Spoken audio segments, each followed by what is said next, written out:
بسم الله الرحمن الرحيم الحمد لله رب العالمين وصلى الله وسلم على نبينا محمد وعلى آله وأصحابه ومن تبعهم بإحسان إلى يوم الدين أما بعد قال الإمام الشيخ محمد بن عبد الوهاب رحمه الله تعالى باب ما جاء أن بعض هذه الأمة يعبد الأوثان.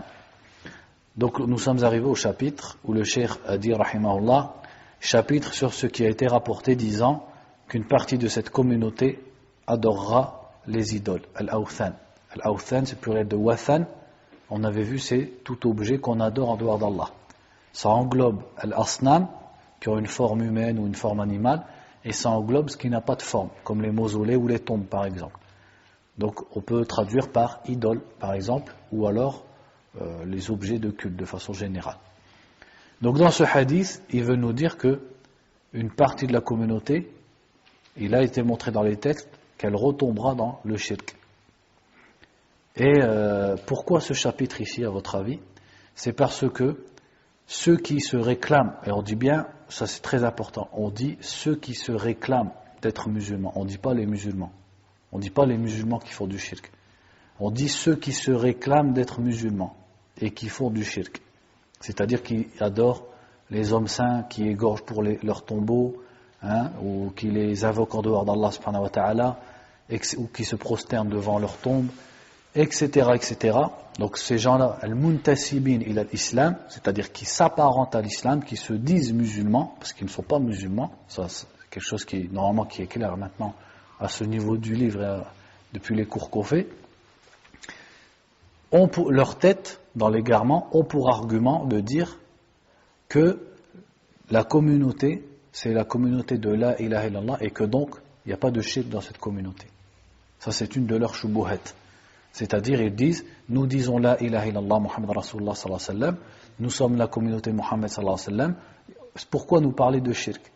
Nous sommes des musulmans, nous sommes des monothéistes, on croit en un seul Dieu, donc il n'y a pas de shirk. Donc pourquoi vous faites votre da'wah de tawhid et vous parlez de shirk, etc. Il n'y a pas de shirk dans cette communauté. Le shirk il est chez les juifs, chez les chrétiens, etc., etc. Donc les textes qu'on va voir dans ce chapitre, il leur répond. Et il renvoie leurs prétentions. Et il montre que, même si une personne dit la ilaha illallah, elle peut sortir de l'islam. Et notamment en pratiquant le shirk. En pratiquant l'adoration des mausolées, des tombes, comme on l'a vu, des hommes pieux, des prophètes, des djinns, etc., etc. Et de toute façon, il est connu dans l'islam et dans les 4 écoles juridiques qu'une personne peut sortir de l'islam. Comme elle peut se convertir, elle peut également sortir de l'islam avec des croyances ou des paroles ou des actes. Et ça, c'est la doctrine de Ahl Sunnah wal Jama'a. Comme la foi est composée de croyances, de paroles et d'actes, et la foi n'est pas réduite à ce qui est dans le cœur, et si la personne croit dans son cœur sans attester par la bouche de la ilaha illallah et sans pratiquer l'islam, elle n'est pas considérée comme musulman, ni mu'min, ni muwahhid, ni musulman, ni croyant, ni monothéiste. De la même façon, le kufr également se fait par la croyance ou par les paroles ou par les actes. Et une personne peut sortir de l'islam à cause d'une mauvaise croyance ou à cause d'une parole, comme le fait d'insulter Allah ou de se moquer de la religion ou du prophète Mohammed sallallahu alayhi wa sallam, mais également par un acte, comme le fait par exemple de piétiner le mushaf, ou également, ça c'est plus proche de ce qu'on a étudié, de se prosterner pour autre qu'Allah, de sacrifier pour autre qu'Allah. Ça c'est un acte. Si la personne le fait, elle sort de l'islam par l'acte, sans qu'on ait besoin de savoir ce qu'il y a dans son cœur. C'est-à-dire qu'on dit, le fait de se prosterner pour autre qu'Allah, c'est du kufr en lui-même. On ne dit pas, le fait qu'il se prosterne pour autre qu'Allah prouve que dans son cœur il y a du kufr. Parce que dire ça, qu'est-ce que ça sous-entend? Ça sous-entend que le kufr n'est que dans le cœur. Et qui dit ça? Qui dit que le kufr n'est que dans le cœur? Eh bien c'est ceux-là même qui disent, à votre avis, que la foi n'est que dans le cœur. Et qui sont ceux-là? Al-Murji'a. Donc Al-Murji'a ne voit pas le kufr dans les paroles et dans les actes. Donc ça c'est très important. Et dans les 4 écoles juridiques, dans les livres de fiqh, on trouve des chapitres qui s'intitulent Hukmu al-Murtad, le jugement de l'apostat. Qui est l'apostat? C'est celui qui sort de l'islam. Et dans ces livres, les savants ont cité des croyances, des paroles ou des actes par lesquels une personne sort de l'islam, même si elle dit la ilaha illallah, même si elle fait la salat, même si elle paye la zakat, même si elle s'appelle Mohammed ou Ahmed ou Abdel Qadir, etc., même si ses parents sont musulmans. Et par exemple, le prophète sallallahu alayhi wa sallam, ou plutôt Abu Bakr radiallahu anhu, n'a-t-il pas déclaré mécréant beaucoup de gens à la mort du prophète sallallahu alayhi wa sallam, alors que ces gens-là disaient la ilaha illallah, faisaient l'adhan, priaient les 5 prières, mais certains d'entre eux suivaient des faux prophètes. Donc à cause du fait qu'ils croyaient à un prophète après Mohammed sallallahu alayhi wa sallam, Abu Bakr les a considérés mécréants, alors qu'ils disaient la ilaha illallah, Muhammad Rasulullah sallallahu alayhi wa sallam, ils croyaient en Mohammed sallallahu alayhi wa sallam, ils accomplissaient la salat, etc. Mais comme le prophète a dit il n'y a pas de prophète après moi, Abu Bakr les a déclarés mécréants. D'autres considéraient que la zakat n'était pas obligatoire et qu'elle n'était obligatoire qu'à l'époque du prophète.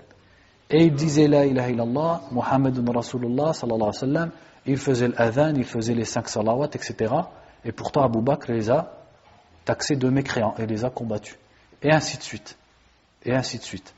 Donc, ça c'est pour rejeter leur shubha. Le fait de dire que dans cette communauté il n'y a pas de shirk, etc., etc.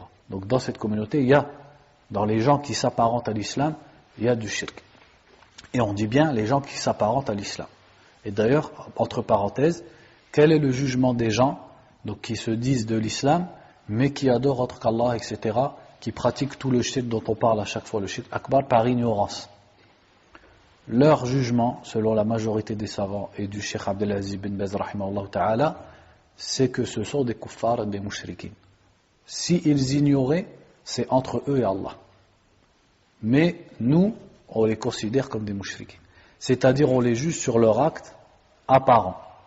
Comme on juge un musulman selon son apparence, c'est-à-dire s'il dit la ilaha illallah, c'est un musulman. De la même façon, s'il vient à contredire la base même de l'islam en invoquant autre qu'Allah, en sacrifiant pour autre qu'Allah, en se prosternant pour autre qu'Allah, c'est-à-dire en adorant autre qu'Allah, eh bien l'apparence c'est qu'il est mushrik kafir. S'il était ignorant, c'est entre lui et Allah. C'est-à-dire si vraiment le Coran ne lui est pas parvenu, l'islam ne lui est pas parvenu, ça lui sera une excuse entre lui et Allah au jour du jugement. Et il sera considéré comme Ahlul Fatra, les gens qui vivaient dans les périodes où il n'y avait pas de prophète et qui auront leur propre épreuve au jour du jugement, comme ça a été cité dans les hadiths. Ça c'est dans l'akhira. Mais fid dunya, c'est quoi leur jugement? Al-kufr. Al-kufr wa shirk. Donc ça c'est pour que ce soit bien clair dans nos têtes, qu'il n'y a pas de musulman mushrik, ou de musulman qui fait du shirk, etc.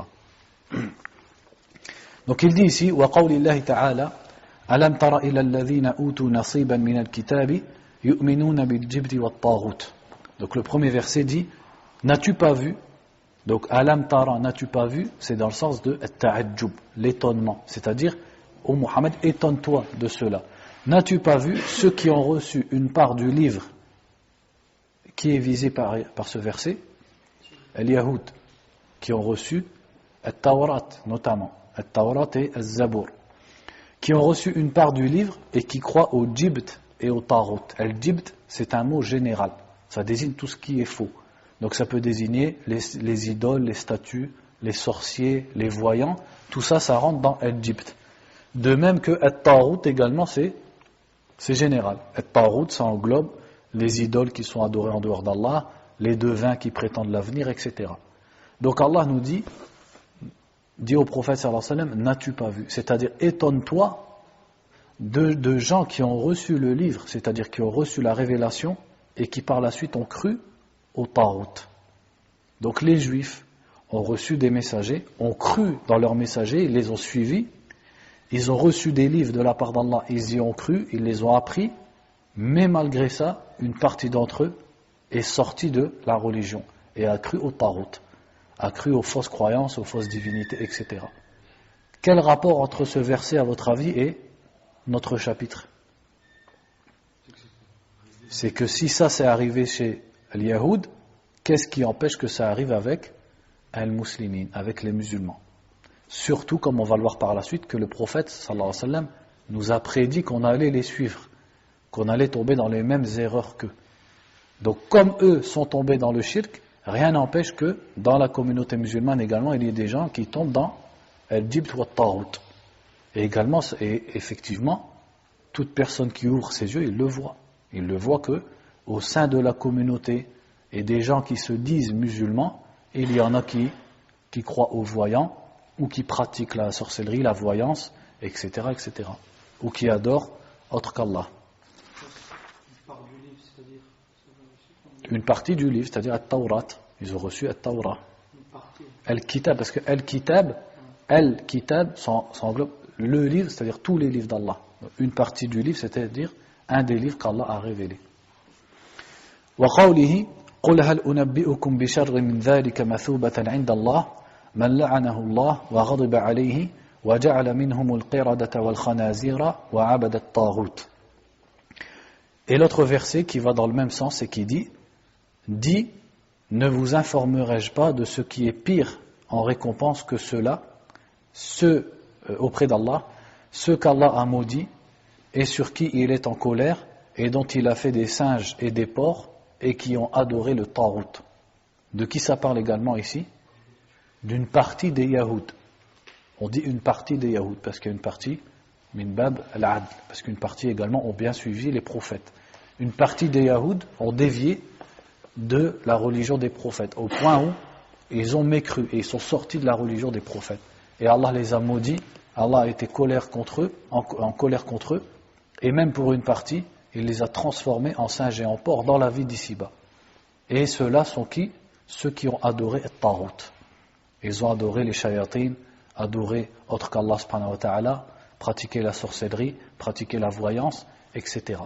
Donc le verset, ce qui est voulu par là, c'est le même sens. C'est-à-dire que si ça s'est arrivé chez les Yahoud, alors ça arrivera également dans cette communauté. وَقَوْلِهِ قَالَ الَّذِينَ غَلَبُوا عَلَى أَمْرِهِمْ لَنَتَّخِذَنَّ عَلَيْهِمْ مَسْجِدًا. Ça c'est dans quelle sourate? Sourate Al-Kahf. Et ceux qui ont pris le dessus sur leur affaire, c'est-à-dire quand les jeunes qui étaient dans la caverne sont sortis dans la ville et les gens les ont reconnus par la suite, etc. Donc ils étaient un miracle. Lorsqu'ils sont morts, Allah nous dit, ceux qui ont eu le dessus, c'est-à-dire ceux qui étaient les gens qu'on écoutait dans leur peuple, ceux qui avaient l'autorité, et qui ont eu le dessus sur la décision à prendre quand ils étaient morts, on dit, nous allons prendre sur eux un lieu de prière. Donc, dans cette communauté, ils ont été tentés, ils sont tombés dans le piège à cause de quoi? Par les hommes pieux. Quand on dit par les hommes pieux sont innocents d'eux. Mais à cause de l'exagération, elles roulent fi salihin.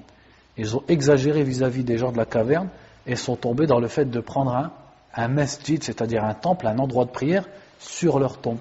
Or le prophète a dit, sallallahu alayhi wa sallam, à propos de ce genre de personnes, Ulaika shirarul khalqi indallah. On l'avait vu, quand il a parlé des juifs et des chrétiens, qui, lorsqu'un prophète ou un homme pieux mourait, il construisait un endroit de prière sur sa tombe, il a dit Ulaika shirarul khalqi indallah. Ce sont les pires des créatures devant Allah.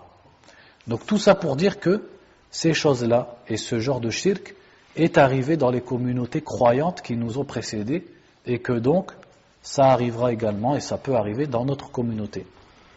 وعن أبي سعيد رضي الله عنه أن رسول الله صلى الله عليه وسلم قال لتتبعن سنن من كان قبلكم حذو القذة بالقذة حتى لو دخلوا جحر ضب لدخلتموه قالوا يا رسول الله اليهود والنصارى قال فمن أخرجاه. Donc ici Abu Sa'id radiallahu anhu a rapporté que le prophète a dit sallallahu alayhi wa sallam la tattabi'unna, c'est-à-dire c'est le verbe à la base ittaba'a, la tattabi'una, mais il a dit la tattabi'unna, c'est pour insister, nun at-tawkid, la tattabi'unna sunana man kana qablakum. Sunan, qu'est-ce que ça veut dire sunan? C'est le pluriel de sunna, c'est-à-dire les chemins, les habitudes, les traditions. Donc certes vous allez suivre les habitudes et les traditions de ceux qui vous ont précédés. Hadwa al-qudhati bil-qudha. Al-qudha, qu'est-ce que c'est? C'est la plume qui dépasse à la fin d'une flèche. Les flèches d'un arc, à la fin de la flèche, qu'est-ce qu'il y a au bout? Une plume. Quand toutes les flèches sont rangées dans l'étrier, elles sont bien alignées et les plumes sont bien alignées. Les extrémités de ces flèches sont toutes au même niveau, à la même taille.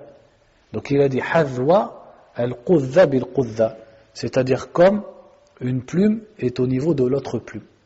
C'est-à-dire que vous allez les suivre pas à pas. Tout ce qu'ils feront, vous allez le faire. Et dans une version du hadith, il a même dit hatta law zana ahaduhum bi ummihi la fa'alahu ahadukum. Même si l'un d'entre eux avait fait avec sa mère, l'un d'entre vous le fera aussi. Donc, il nous dit que toutes les erreurs dans lesquelles les gens précédents sont tombés, des gens de cette communauté les feront et tomberont dedans. Donc on dit bien des gens de cette communauté, pour dire que ce n'est pas toute la communauté, car il restera toujours une partie de la communauté qui sera sur la vérité. Il est impossible que tous les gens de la communauté de Mohammed sallallahu alayhi wa sallam tombent dans l'égarement. Et il a dit, même s'ils entraient dans le terrier d'un lézard, vous y entreriez. C'est-à-dire même dans un petit endroit, même dans les moindres détails, vous allez les suivre. Ça c'est rapporté par l'imam Muslim. Donc, comme eux sont tombés dans l'adoration du Tarout, dans l'exagération vis-à-vis des Salihin, etc., comme le peuple de Nuh est tombé dans l'adoration des Salihin, eh bien forcément, il y aura une partie de cette communauté qui tombera dedans. Et à la fin, les Sahaba ont dit, ô messager d'Allah, est-ce que tu veux dire par là les Juifs et les chrétiens? Et il a dit, qui d'autre? Faman, c'est-à-dire dans le sens, qui d'autre? Je veux dire par là, bien sûr, les Juifs et les chrétiens. Donc dans ce hadith, le prophète sallallahu alayhi wa sallam nous annonce que une partie de la communauté fera toutes les erreurs que les Juifs et les chrétiens ont fait. Donc tout ce qu'Allah azza wa jalla a reproché aux Juifs et aux chrétiens dans le Coran, on doit en tirer des leçons. Quand on lit les versets qui s'adressent à Bani Israël ou Ahl al-Kitab, ou quand Allah subhanahu wa ta'ala nous parle de Ahl al-Kitab et nous parle de leurs erreurs, on doit en retirer une leçon. C'est pour que nous-mêmes, nous ne pratiquions pas ces erreurs. Donc Ahl al-Kitab, ils ont reçu des livres, nous aussi on a reçu le Coran. Donc comme eux ont fait des erreurs vis-à-vis de ce livre, eh bien nous devons prendre garde de faire des erreurs vis-à-vis de ce livre. Par exemple, ils ont caché ce livre, ils ont cherché à altérer ce livre. Donc nous on doit prendre garde de faire ça. Et prendre garde à ceux qui font ça. Parce que le hadith nous montre également que si toi le musulman tu prends garde de faire, il y en a d'autres qui le feront, forcément. Puisqu'il a dit, même s'ils sont entrés dans un trou de lézard, vous allez les suivre dedans. Donc ça veut dire que toutes les erreurs qu'ils ont fait, qu'Allah a citées dans le Coran, il y aura des gens musulmans ou qui se disent musulmans et qui les feront. Et comme par exemple cacher la vérité qui est dans le Coran, ou chercher à altérer le Coran ou le sens du Coran, eh bien ça tu vas trouver des musulmans qui le font, ou des gens qui se disent musulmans et qui le font. Également, ils ont reçu des prophètes et ils ont commis des erreurs vis-à-vis de leurs prophètes. Eh bien, tu trouveras dans la communauté des gens qui commettent les mêmes erreurs vis-à-vis du prophète Mohammed sallallahu alayhi wa sallam, comme le fait de le rabaisser. Eux, ils ont tué des prophètes, ou alors ils se sont moqués d'eux, comme ils se sont moqués de Moussa, ou ils les ont accusés, comme ils ont accusé Isa d'être un enfant de fornicatrice. Eh bien, tu trouveras des gens dans la communauté qui ont le même comportement envers le prophète Mohammed sallallahu alayhi wa sallam. Quand leur vient une parole du prophète Mohammed sallallahu alayhi wa sallam, ils la rejettent, comme si c'était la parole de l'un d'entre nous. Donc c'est-à-dire qu'ils ne le mettent pas à sa place. Également, dans le sens inverse, certains d'entre eux ont exagéré vis-à-vis de leurs prophètes et de leurs hommes pieux, au point d'en faire des divinités en dehors d'Allah. Eh bien, tu trouves dans la communauté des gens qui exagèrent vis-à-vis du prophète Mohammed sallallahu alayhi wa sallam et vis-à-vis des salihin, au point d'en faire des divinités et de les adorer en dehors d'Allah, de sacrifier des bêtes pour eux, de se prosterner devant leur tombe, de les invoquer, etc., etc. Donc toutes leurs erreurs, tu les retrouves dans la communauté de la part d'une certaine partie ou de certains membres de la communauté de Mohammed sallallahu alayhi wa sallam. Il dit ensuite, ولمسلم عن ثوبان رضي الله عنه أن رسول الله صلى الله عليه وسلم قال إن الله زوى للأرض فرأيت مشارقها ومغاربها. Donc là on va le traduire petit à petit.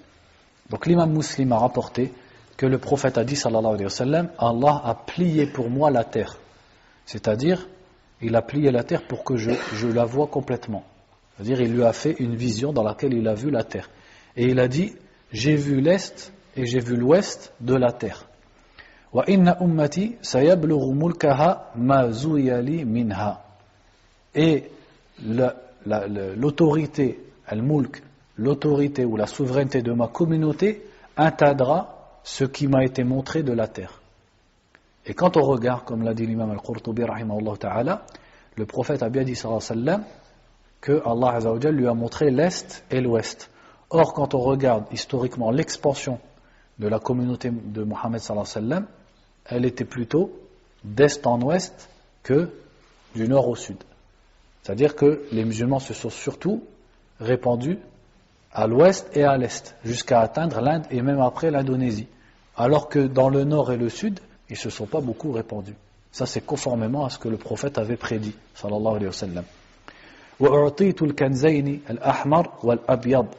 Et on m'a donné les deux trésors, le rouge et le blanc. Qu'est-ce que ça veut dire? Le trésor rouge, c'est-à-dire le trésor de Kisra, de l'empereur perse, le trésor des Perses. Pourquoi on l'a nommé? C'est-à-dire le pays des Perses et les richesses des Perses. Pourquoi il a été nommé le trésor rouge? Parce qu'ils étaient connus surtout pour l'or. Et le trésor blanc, c'est le trésor de Qaysar, c'est-à-dire le trésor des Byzantins, donc les chrétiens occidentaux, les chrétiens orientaux. Pourquoi ça a été appelé le trésor blanc? Parce qu'ils étaient surtout connus pour l'argent et les pierres précieuses. Donc qu'est-ce qu'il a voulu dire par Allah m'a donné le trésor rouge et le trésor blanc? C'est-à-dire que ma communauté va s'accaparer les pays et les richesses des Perses et des Byzantins. Et c'est ce qui s'est passé, notamment à l'époque de Omar ibn al-Khattab, radiyallahu anhu. Wa inni sa'altu rabbi li ummati an la yuhlikaha bi sanatin 'amma. Et il dit, le prophète sallallahu alayhi wa sallam, et je demandais à mon Seigneur pour ma communauté qu'il ne la fasse pas périr par une sécheresse générale. C'est-à-dire par le fait qu'il n'y ait plus rien qui pousse, plus rien à manger. Donc le prophète a demandé à Allah qu'il ne fasse pas périr sa communauté par une sécheresse et une famine générale. Et effectivement, il n'y a jamais eu de sécheresse qui a touché tous les musulmans. Il y a toujours, même si ça peut toucher certains endroits, mais il y a toujours des musulmans qui ont, et la plupart des musulmans ont sur leur terre la baraka de la part d'Allah, et tout pousse, et etc., etc. Donc jamais la communauté n'a été touchée de façon entière par la sécheresse et la famine. Il dit ensuite, وَأَلَّا يُسَلِّطَ عَلَيْهِمْ عَدُوًّا مِنْ سِوَى أَنفُسِهِمْ فَيَسْتَبِيحَ بَيْضَتَهُمْ. Il dit, et qu'il ne déverse pas sur eux un ennemi en dehors d'eux, qui viendra occuper leur terre. يَسْتَبِيحُ بَيْضَتَهُمْ, c'est-à-dire يَسْتَبِيح, c'est dans le sens il se rend licite, ici c'est dans le sens d'envahir. بَيْضَتَهُمْ, c'est-à-dire leur terre. Donc ici le prophète sallallahu alayhi wa sallam nous dit que deuxièmement, il a demandé à Allah de ne pas déverser sur les musulmans un ennemi hors que les musulmans, c'est-à-dire des mécréants qui viennent et qui envahissent les pays musulmans. Wa inna rabbi qal, et mon Seigneur m'a dit. Donc Allah lui a répondu pour ses demandes. Il lui a dit, Ya Muhammad, ô Muhammad, idha qadaytu qada'an fa innahu la yurad. Lorsque je décrète un décret, rien ne peut le repousser. Wa inni a'taytuk, et je t'ai donné. Donc là, Allah lui a répondu et lui montre ce qu'il lui a accordé de ses demandes. Wa inni a'taytuka li ummatika an la uhlikaha bi sanatin 'amma. Et je te donne pour ta communauté que je ne les ferai pas périr par une sécheresse générale. Et ça, c'est ce qu'on constate. Donc ça, Allah l'a accordé au prophète, sallallahu alayhi wa sallam. Sa première prière, il lui a accordé. وَأَنْ لَا أُسَلِّطَ عَلَيْهِمْ عَدُوًّا مِنْ سِوَى أَنفُسِهِمْ فَيَسْتَبِيحَ بَيْضَتَهُمْ وَلَوْ اجْتَمَعَ عَلَيْهِمْ مِنْ أَقْطَارِهَا حَتَّى يَكُونَ بَعْضُهُمْ يُهْلِكُ بَعْضًا وَيَسْبِيَ بَعْضُهُمْ بَعْضًا. Et pour la deuxième prière, la deuxième invocation, Allah lui a dit, et je ne déverserai pas sur eux un ennemi en dehors d'eux, c'est-à-dire des mécréants, qui viendra envahir leur pays, même s'ils se regroupaient de tous les coins de la terre. C'est-à-dire même si les mécréants se regroupaient de tous les coins de la terre, je ne les laisserai pas envahir tous les musulmans. Mais il a dit « hatta » jusqu'à ce que ce soit eux-mêmes qui se détruisent, yuhlik, c'est-à-dire qu'ils se tuent, qu'ils se détruisent les uns les autres et qu'ils se capturent, yasbi ba'dhum ba'da, c'est-à-dire qu'ils se capturent et se prennent en esclaves les uns les autres. C'est-à-dire qu'Allah Azza wa Jal, pour la deuxième prière, lui a dit « Je t'accorde cela, mais le jour où eux-mêmes divergeront et s'entretueront, alors là, je n'empêcherai pas les mécréants qu'ils se déversent sur eux. » Et ça également, on le voit. À partir du moment où les musulmans se sont entretués entre eux, eh bien là, Allah Azza wa Jal a laissé, par sa sagesse, que les non-musulmans envahissent. Et ça a commencé par exemple avec les Tatars. Les Tatars qui ont envahi, ils sont venus de Mongolie et ils ont commencé par envahir tous les pays qui sont au-dessus de l'Inde, et ensuite l'Irak, et ensuite l'Égypte, jusqu'à être stoppés en Syrie. Après, ça a continué avec les croisés qui sont venus, qui ont pris Jérusalem, qui ont pris une grande partie du Chem et qui reprenaient aussi des îles dans la Méditerranée et qui plus tard ont pris les pays du Maghreb, etc., etc. Quand les musulmans eux-mêmes se sont divisés et se sont entretués. Rawahu al-Barqani fi sahihi. Il dit, c'est rapporté par al-Barqani fi sahihi. Al-Barqani, c'est un muhaddith qui faisait partie des élèves de Ad-Daraqutni et qui a un livre où il a regroupé les hadiths de Bukhari Muslim plus d'autres hadiths. Wazada, et dans sa version, il a rapporté des termes en plus que dans la version de Muslim. Il a dit wa innama akhafu ala ummati al-a'immat al-mudillin. Donc le prophète a dit sallallahu alayhi wa sallam, et je crains seulement pour ma communauté les imams qui égarent. Wa idha waqa alayhim as-sayfu lam yurfa ila yawm al-qiyamah. Donc on va expliquer phrase par phrase. Premièrement, il a dit wa inni akhafu ala ummati wa innama akhafu ala ummati al-a'immat al-mudillin. Al-a'imma, c'est le pluriel de imam. Quand on dit imam, qu'est-ce que ça veut dire? Un imam, c'est un guide. Donc al-a'imma, ça désigne trois choses. Ça désigne les gouverneurs, ça désigne les savants et ça désigne l'ubbad, c'est-à-dire les salihin que les gens ils imitent, qui prennent pour modèle, etc. Donc parce que ce sont ces trois catégories que les gens prennent pour guide. Les gens prennent pour guide dans ce qu'ils font tous les jours, etc., dans les ordres auxquels ils obéissent, ils prennent des gouverneurs. Dans leur religion, ils prennent pour guide, dans le halal et le haram, les savants. Et dans leur conduite, ils imitent les ubbad, les ascètes, les salihin, etc. Donc ce sont eux les a'imma. Donc le prophète a dit, sallallahu alayhi wa sallam, et je ne crains pour ma communauté que les imams qui vont les égarer. Donc qu'est-ce que ça prouve premièrement? Ça prouve que ça existe. Al-a'immatul mudillin. Donc c'est pas toute personne qui s'assimile à la science ou qui prêche, etc., que forcément parce qu'il est musulman il est bon. Donc au sein même de la communauté, tout n'est pas tout bon et tout rose. Mais le prophète nous a prévenu, al-a'immatul mudillun, ceux qui vont vous égarer, parmi les têtes mais qui vont vous égarer. Comme il a dit dans un autre hadith, du'atun ala abwabi jahannam. Du'atun ala abwabi jahannam. Il a dit dans un autre hadith, il y aura des prêcheurs dans ma communauté, des prêcheurs aux portes de l'enfer. Du'at, c'est-à-dire dans la communauté, c'est des gens qui appellent, qui sont écoutés, mais en fait, ils t'appellent à l'enfer, au sein de la communauté du prophète Mohammed sallallahu alayhi wa sallam. Donc ce ne sont ni des juifs, ni des chrétiens. Ils disent qu'ils sont muslimines, mais si tu les suis, ils vont t'emmener en enfer avec eux. Et quand les sahaba ont demandé, sifhum lana, décris-les-nous comment ils sont, qu'est-ce qu'il a dit sallallahu alayhi wa sallam? Banu jildatina wa yatakallamuna bi alsinatina. Et ils sont nos frères, c'est-à-dire ils sont de notre race, ils ne sont pas d'un peuple externe aux musulmans, et ils parlent avec nos langues. Donc c'est-à-dire que ce sont les gens qui sont issus de la communauté. Ils sont au sein de la communauté, et ils égarent et ils appellent à des voies qui égarent les musulmans. Donc ça prouve que ce n'est pas tout ce qui est à l'étiquette de l'islam qui est bon. Il faut se méfier, il faut redoubler comment on dit, d'attention et de vigilance. Voilà, barakallahu fikum. Donc ici il a dit akhafu ala ummati al-a'immat al-mudillin, les imams qui égarent. Donc ça peut être par exemple des gouverneurs qui vont égarer les gens parce qu'ils vont changer les jugements d'Allah, la religion, etc.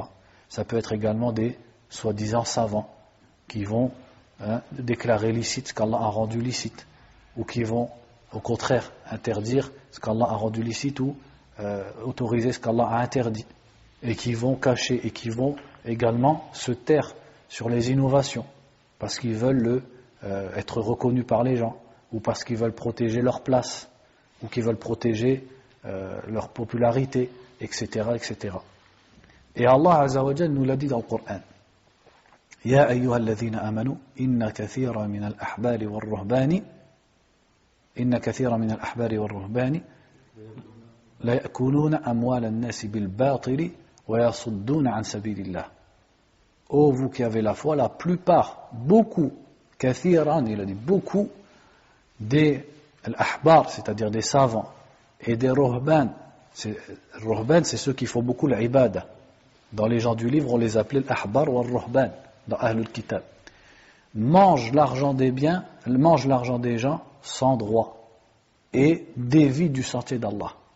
C'est-à-dire que normalement, ce sont des gens qui doivent guider les gens, mais ils les égarent. Et ensuite, il a dit وَإِذَا وَقَعَ عَلَيْهِمُ السَّيْفُ لَمْ يُرْفَعْ إِلَى يَوْمِ الْقِيَامَةِ.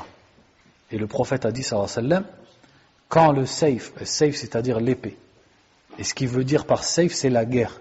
Quand la guerre aura lieu dans ma communauté, c'est-à-dire quand l'épée va être dégainée dans ma communauté, elle ne sera plus jamais reposée, jusqu'au jour du jugement. Et c'est à partir de quand que l'épée elle a été dégainée dans la communauté? L'époque de Uthman ibn Affan, avec al-Thawar, al-Bourat, ceux qui mentaient sur Uthman, qui faisaient une mauvaise réputation à Uthman, et à la fin ils se sont rebellés contre Uthman ibn Affan radiallahu anhu, et ils ont été jusqu'à l'assassiner. Depuis, la communauté elle a toujours connu des troubles. Mais ces troubles-là, ils peuvent être nombreux et beaucoup à certains endroits, à certaines périodes, et des fois ils sont moins nombreux, ils sont plus petits à certaines périodes. ولا تقوم الساعة حتى يلحق حي من أمتي بالمشركين وحتى تعبد فئام من أمة الأوثان. Donc c'est ça qui est voulu, c'est cette phrase du hadith ici. Il a dit, et l'heure ne se dressera pas, c'est-à-dire l'heure du jugement, jusqu'à ce qu'une partie de ma communauté rejoigne les mushrikines. Donc ils vont les rejoindre, c'est-à-dire qu'ils vont être dans leur camp et qu'ils vont devenir comme eux. Ils vont pratiquer comme ils pratiquent, le shirk. Donc là, le prophète n'a-t-il pas prédit, sallallahu alayhi wa sallam, qu'une partie de sa communauté allait devenir des mushrikines? Donc on ne peut pas faire plus clair que ça. Et il a dit وَحَتَّى تَعْبُدَ فِئَامٌ مِنْ أُمَّةِ الْأَوْثَانِ. Fi'am, ça veut dire jama'at. Donc il a dit, et jusqu'à ce que des groupes, il n'a pas dit un groupe ou des personnes, des groupes complets de ma communauté adorent les idoles. Donc il l'a prédit, sallallahu alayhi wa sallam, que des gens de sa umma, ils vont ressortir de l'islam pour revenir à la jahiliya et au shirk. Ensuite il a dit وَإِنَّهُ سَيَكُونُ فِي أُمَّتِ كَذَّابُونَ ثَلَاثُونَ كُلُّهُمْ يَزْعُمُ أَنَّهُ نَبِيٌّ وَأَنَا خَاتَمُ النَّبِيِّينَ لَا نَبِيَّ بَعْدِي. Il dit, et dans ma communauté, il y aura 30 menteurs, chacun prétendant être un prophète. C'est-à-dire que le prophète nous a mis en garde, sallallahu alayhi wa sallam. Dans ma communauté, c'est-à-dire au sein de ma communauté, il va sortir des gens qui disent qu'ils sont des prophètes, qu'ils reçoivent la révélation. Et je suis khatimun nabiyyin, je suis le sceau des prophètes. Qu'est-ce que ça veut dire le sceau? Quand tu scelles une lettre, ça veut dire qu'elle est fermée. Je suis le sceau des prophètes, c'est-à-dire je suis le dernier des prophètes. La nabiyya ba'di, il n'y a pas de prophète après moi. Donc toute personne que vous voyez après moi dire qu'il est un prophète, celui-là c'est un dajjal. Donc le mot dajjal, il ne s'applique pas seulement pour le dernier dajjal, celui qui va sortir à l'époque du Mahdi. Le mot dajjal, c'est un mot qui est général. Toute personne qui trompe ou qui prétend par exemple être un prophète, on appelle ça un dajjal. Donc le prophète a dit il y aura 30 Dajjal, 30 menteurs, Kadhaboun, Dajjaloun, kulluhum yaz'umu annahu nabi. Et si on regarde l'histoire de l'islam, il y en a plus que 30. Il y en a plus que 30. Mais ça veut dire que les 30, c'est les plus importants.